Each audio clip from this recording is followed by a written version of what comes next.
Ok, la semaine dernière on a suivi les aventures de Gotabor qui venait de monter sa startup de sabre laser sur Coruscant. Ou Coruscant si vous préférez, il y a eu plein de commentaires là-dessus la dernière fois, bon... Ok. Bref, ce qu'il y a à retenir de cette première vidéo, c'est que nos sabres laser, ce sont pas des lasers. Leurs lames sont en fait des plasmas chauffés à haute température, confinés dans un champ magnétique. En effet, on a vu la semaine dernière que ce procédé permettait théoriquement à notre arme de répondre aux critères recherchés. Puis on s'était quitté sur un schéma avec les propriétés de cette arme telles qu'on l'a imaginé. Retournons maintenant sur Coruscant pour les 3 derniers chapitres. Un premier où on va trouver la température et la puissance des sabres laser qu'on va devoir produire. Un second pour faire face au problème principal de l'arme qu'on a imaginé. Puis un dernier chapitre pour voir ensemble une technologie de sabre laser qui fonctionne sur Terre. Yes, il est l'heure de traiter les parties 3, 4 et 5 de la vidéo précédente. Aujourd'hui, spéculation.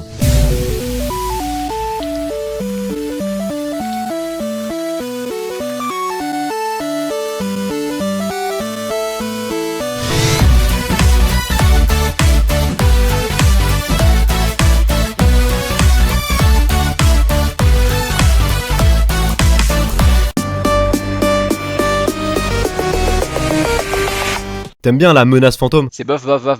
J'avoue c'est pas le meilleur Star Wars, mais bon, dedans il y a une scène qui va nous servir à estimer la température que devra faire notre sabre laser. Puisque dans cette scène, Qui-Gon plonge son sabre dans une porte blindée, et en l'espace de 13 secondes, il réussit bien à faire fondre une certaine masse de métal de la porte grâce à la lame de son sabre. De quoi faire paniquer la Fédération du Commerce qui attend de l'autre côté.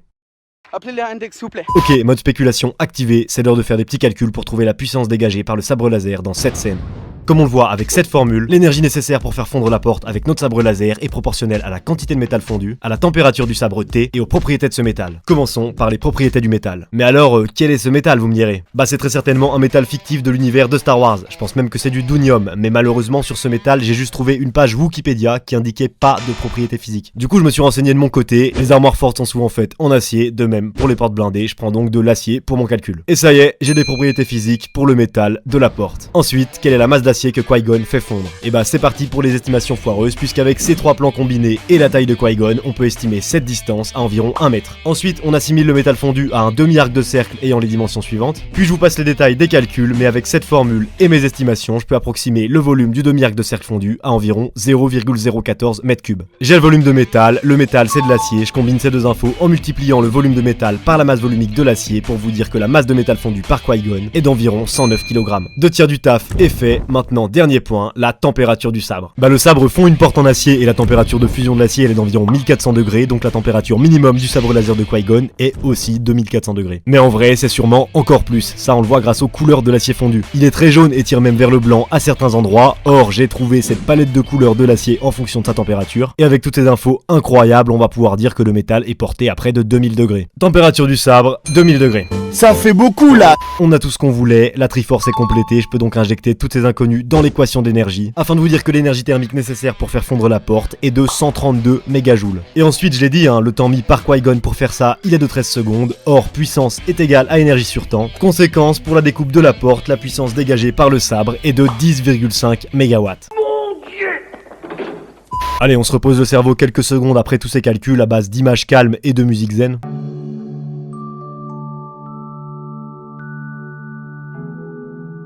Alors oui, 10,5 MW c'est énorme en comparaison de certains objets électriques qui ont la même taille que notre sabre, mais par exemple, le laser le plus puissant du monde, il est 1 milliard de fois plus puissant que ça. Pour info, c'est un laser qui a été construit par Thales, une entreprise française, et il a une puissance de 10 pétawatts. Sauf que, et c'est là toute la subtilité, au maximum, ce laser, il a une durée d'impulsion de plusieurs femtosecondes, un temps vraiment court. Pour résumer, ce qui est impressionnant avec le sabre laser des films, c'est pas tant sa puissance, mais plus le fait qu'il soit capable de la délivrer quasiment en continu. Alors que le laser de Thales, il a certes une puissance colossale, mais c'est parce que l'énergie d'impulsion lui est délivrée sur un temps vraiment tout petit. Et qu'est-ce que ça veut dire au juste ce constat? Bah pour obtenir le temps d'utilisation à pleine puissance qu'il semble offrir dans les films alors qu'il fonctionne sur batterie, le problème auquel se confronterait notre start-up qui conçoit des sabres laser serait celui de pouvoir stocker cette quantité considérable d'énergie dans le manche de l'arme. Parce qu'en faisant quelques calculs avec des ordres de grandeur, on se rend vite compte que théoriquement, la seule solution viable pour produire une telle puissance à partir d'une source d'énergie si élevée, ce serait de miniaturiser une centrale nucléaire pour la mettre dans le manche du sabre. Pas ouf quoi. Et d'un coup... Sabre laser! Ouh! Nique ta mère! Ah ouais. Ouais, par contre, il n'y a plus de batterie très vite, genre. Ça descend super vite. Bon là, on voit clairement se dessiner nos contraintes technologiques, que je vous l'accorde, fallait pas être Einstein pour anticiper. Ouais, notre contrainte inévitable, c'est donc celle de l'énergie à apporter, puisque tu t'en doutes, en voyant ton smartphone qui peine à tenir une journée sur batterie, c'est compromis de stocker autant d'énergie dans une batterie qui tiendrait dans un manche. Et tu l'imagines, ça paraît compliqué de faire porter une centrale nucléaire à nos Jedi. L'idéal en fait, ce serait une centrale nucléaire de poche, un peu comme l'arc réacteur de Iron Man pour ceux qui avaient vu ma vidéo. Donc ouais, faudrait que notre startup parte à la rencontre de Tony Stark pour lui demander le secret du délire. Après avoir contacté l'ITER, on doit contacter Stark Industries, ça se complique un peu. D'ailleurs, je l'ai pas dit, mais le système laser le plus puissant du monde de Thales dont je vous ai parlé, il illustre bien ses contraintes technologiques d'énergie et de dimension, puisque pour fonctionner, il requiert une salle d'équipement qui fait pas moins de 2400 m². Bref, à ce stade, c'est la panique dans les bureaux d'études de notre startup, puisque voici ce qui ressort du dimensionnement effectué par notre équipe d'ingénieurs. Notre sabre laser de 1 mètre devra être équipé 1. D'un énorme réservoir de gaz qui servira à donner la couleur au plasma, ou tout au moins d'un compresseur qui servira à amener l'air qu'on doit ioniser. 2. D'un générateur de tension pour le courant destiné à créer et maintenir le plasma en chauffant le gaz. 3. De puissants électroaimants qui serviront à générer des champs magnétiques de plusieurs Tesla. Petit fact, mais à ce propos, pour le côté miniaturisation, on peut être optimiste puisque récemment, ce tout petit électroaimant a été en mesure de générer un champ magnétique de 45,5 Tesla, ce qui est assez colossal.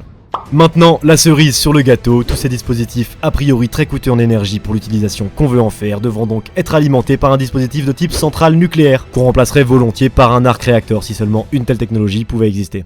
Après, on peut juste se dire que tous ces apports extérieurs, ils sont juste apportés par la force qui, comme on l'a vu dans l'épisode 16, peut être assimilé à un champ d'énergie dans lequel les Jedi peuvent taper à leur guise. En plus, c'est cohérent parce que les sabres laser, au final, y a que ceux qui maîtrisent la force qui peuvent les utiliser, non? Non. Ok, bah pas grave, de toute façon, je pense que si la stratégie c'était de vendre qu'aux Jedi, on aurait vite été sur le déclin après l'exécution de l'Ordre 66. Ça va être très drôle. Toujours est-il que notre startup n'a pas encore dit son dernier mot. En effet, on vient de voir les contraintes technologiques qui sont, comme on l'a vu, des problématiques assez actuelles mais qui, avec un peu de chance, peuvent être résolues avec la force ou encore avec les technologies qui ont été développées dans une galaxie lointaine, très lointaine. En revanche, même si on fait abstraction des contraintes technologiques, les contraintes physiques, elles, peu de chances qu'on puisse les résoudre de quelque manière que ce soit.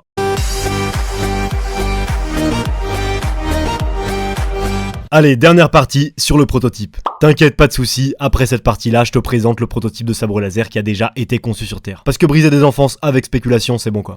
Mais avant ça, on va bien faire face à notre ultime problème qui survient dans quasi toutes les utilisations du sabre laser dans les films. Et d'ailleurs, ces utilisations de l'arme, quelles sont-elles au final? 1. Il faut pouvoir choquer son sabre contre celui de l'adversaire pour se battre. 2. Il faut pouvoir contrer une balle de blaster avec notre lame pour la renvoyer. Et 3. Il faut pouvoir absorber des éclaircies dans la lame de notre sabre. Et petite question, c'est quoi le point commun entre ces trois utilisations?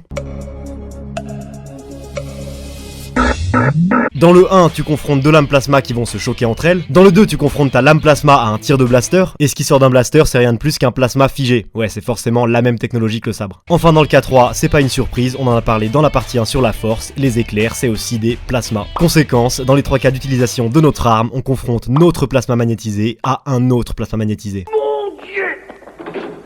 Et en quoi c'est un problème? Il existe un truc qui s'appelle la reconnexion magnétique. C'est en fait un phénomène qui intervient dans la physique des plasmas magnétisés quand deux champs magnétiques se croisent. Et quand ça arrive, ça va brutalement transformer de l'énergie magnétique en une autre forme d'énergie, donc potentiellement faire des dégâts. D'ailleurs, c'est grâce à la reconnexion magnétique qu'on peut observer les aurores boréales sur Terre. Du coup, pour le kiff, introduisons ce phénomène en expliquant la formation de cet autre phénomène.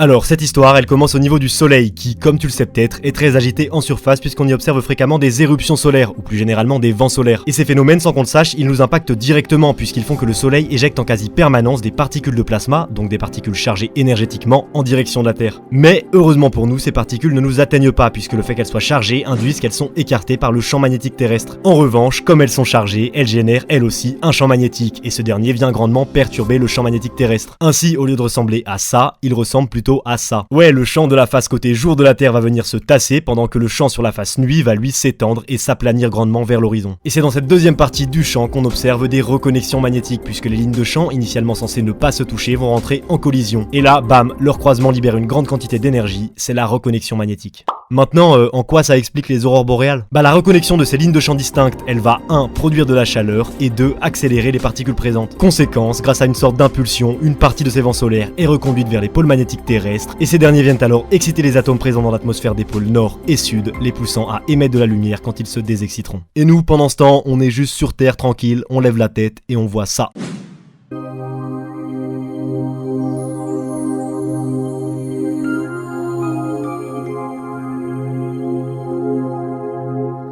D'ailleurs, début février, une sonde a été envoyée vers le soleil pour étudier plus en profondeur tous ces phénomènes. Et oui, c'est encore le genre de fact que je peux drop sur le compte Instagram. On va dire que vous allez venir au max dessus et qu'après comme ça j'arrête le forcing. En plus je me chauffe, j'ai fait des petits trailers et tout pour les 2 vidéos sur les sabres laser, très bon délire. Ok, on s'est un peu égaré, mais l'idée à retenir de cette illustration, c'est que quand 2 plasmas avec des champs magnétiques différents entrent en collision, le motif complet des lignes de champ change, puis tout se réaligne dans une nouvelle configuration magnétique, et ce, en libérant des quantités énormes d'énergie de façon brutale.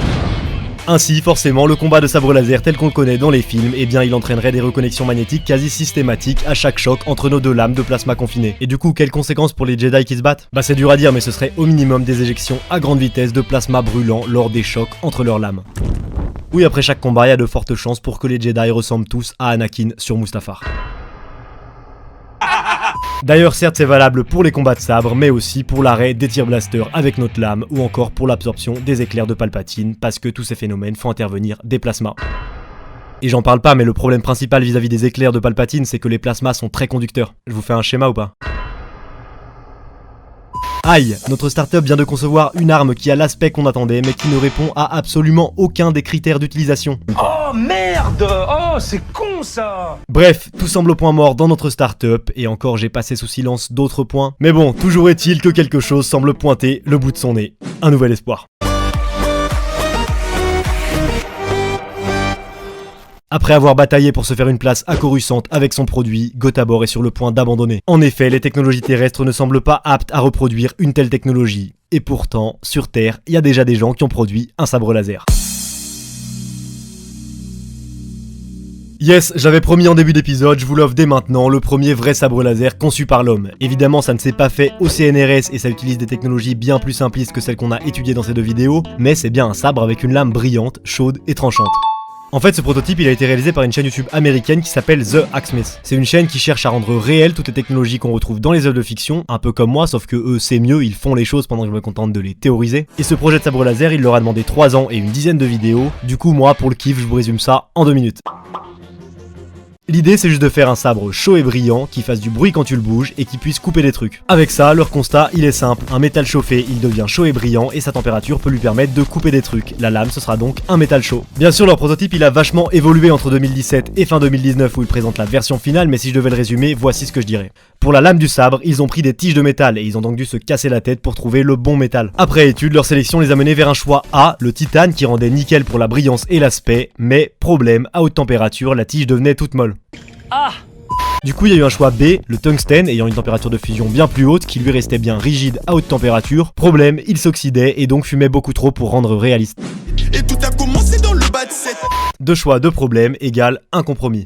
Ils ont donc pris le métal A comme base pour leur lame, qui sera donc une tige de tungstène chauffée à haute température. Cette dernière servira entre autres à conduire de l'énergie sous forme de chaleur pour la transmettre au deuxième métal, le titane, qui lui sera placé en surface sous forme d'un tube qui s'emboîte dans le tungstène. Et bien sûr, entre les 2 métaux, ils ont isolé les problèmes indépendants de chacun avec un revêtement en céramique. Ok pour les matériaux, tungstène, céramique, titane. Mais alors comment alimenter le délire et le faire chauffer? Bah ça se fait grâce à un kit portatif de batterie lithium de plus de 20 000 watts, soit l'équivalent de plusieurs machines à laver. Je suis pas sûr pour la comparaison, mais... Toujours est-il que ce kit portatif de batterie lithium, il peut se porter en bandoulière et il est relié directement au sabre. Ce qui fait quand même de leur création le premier proto-saber jamais inventé sur Terre. Pour votre culture Star Wars, le proto-saber c'est l'ancêtre du sabre laser puisqu'initialement les Jedi devaient bien eux aussi alimenter leur sabre avec une source externe accrochée à leur ceinture. Bref, avec ce kit de batterie qui transmet de la chaleur à des métaux intelligemment choisis et dimensionnés, voici le sabre qu'ils ont pu obtenir. Holy crap. This is, oh, it is so hot, like my face is starting to burn. Ah oui, pour les bruitages, je vous ai pas dit, mais ils ont en fait mis un système électronique de type accéléromètre qui capte les mouvements du sabre et qui ressort en fonction du move des bruits préenregistrés de sabre laser. C'est carrément incroyable. Ensuite, évidemment, pour ce projet, tout comme nous à l'issue de ces 2 vidéos, ils ont suivi une vraie démarche de conception de produits, à base de tests de matériaux, de plans techniques, de conception sur logiciel CAO, d'usinage de pièces avec machine 5 axes, jusqu'à bien sûr l'assemblage final des pièces. Voilà la clarinette montée. Et enfin, c'est important de le rappeler, comme pour tout projet, ils sont passés par beaucoup d'erreurs et d'imprévus avant d'y arriver finalement. Y a pas de secret. Even the fire department showed up.